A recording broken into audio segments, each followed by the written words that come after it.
Private theatre in the present.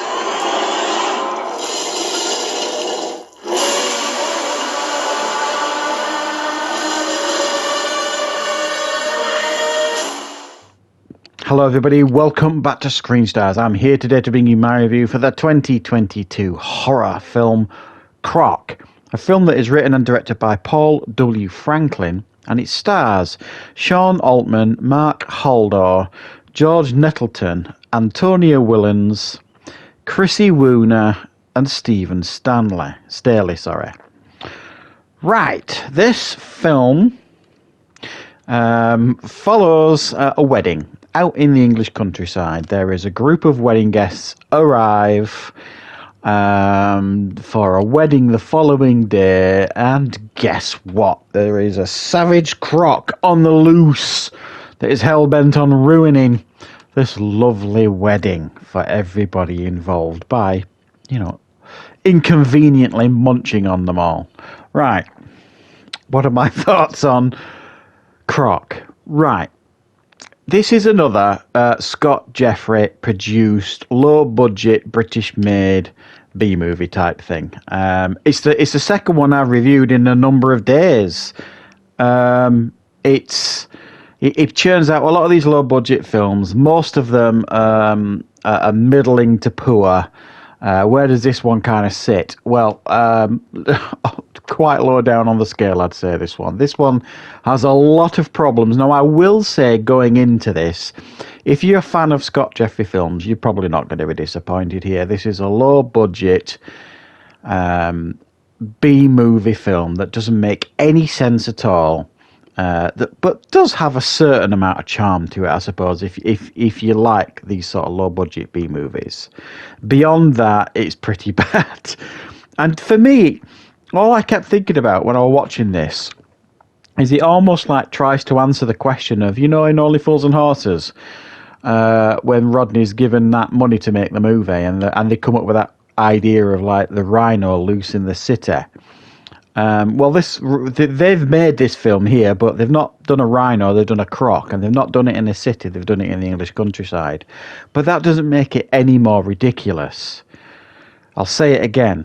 It's a huge croc in the English countryside.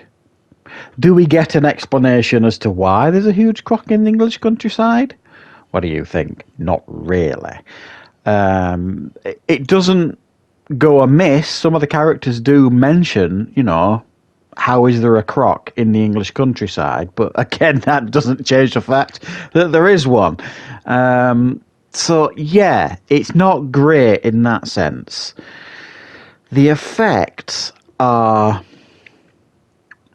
a problem in this film. At times they look okay for the B-movie that you're watching, and at other times they look really poor.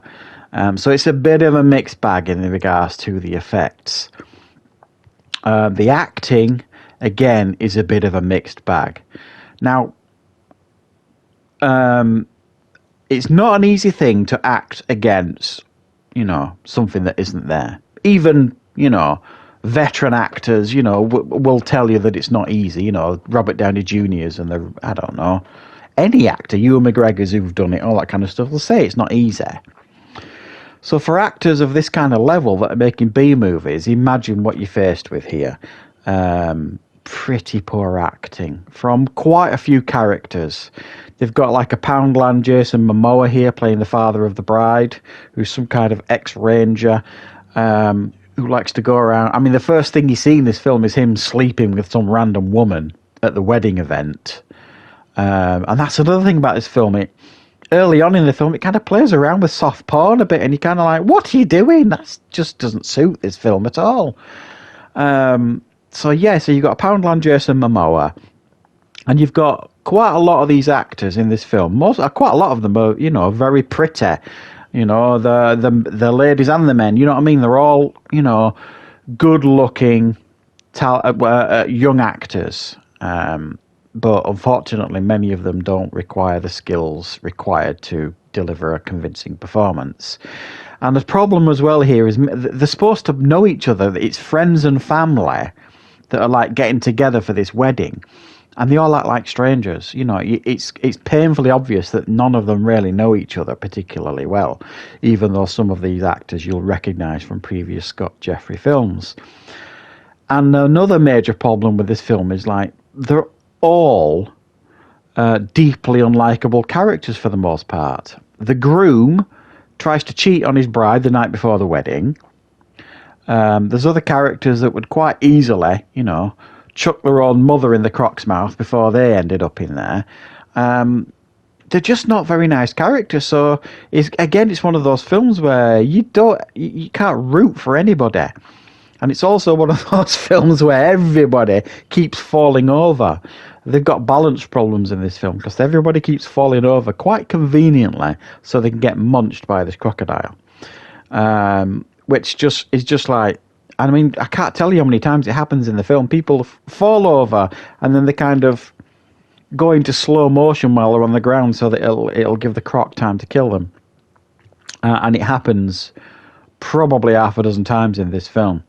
And it's one of those films as well where the Croc is literally everywhere. Everywhere it needs to be to kill off a character, it's there. And so, yeah. Is this film good? No. Is this film corny and got a certain amount of B-movie charm to it? Yes.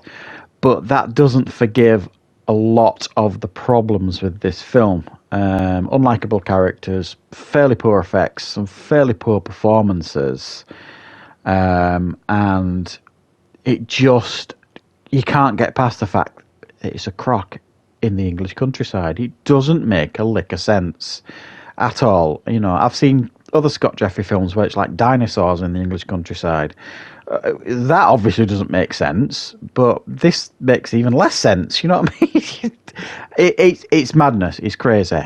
So if you want to know what Rodney's film would have looked like, but change it to a croc and put it in the English countryside, well, you've kind of got it here, except this didn't have Charlton Heston in it, obviously.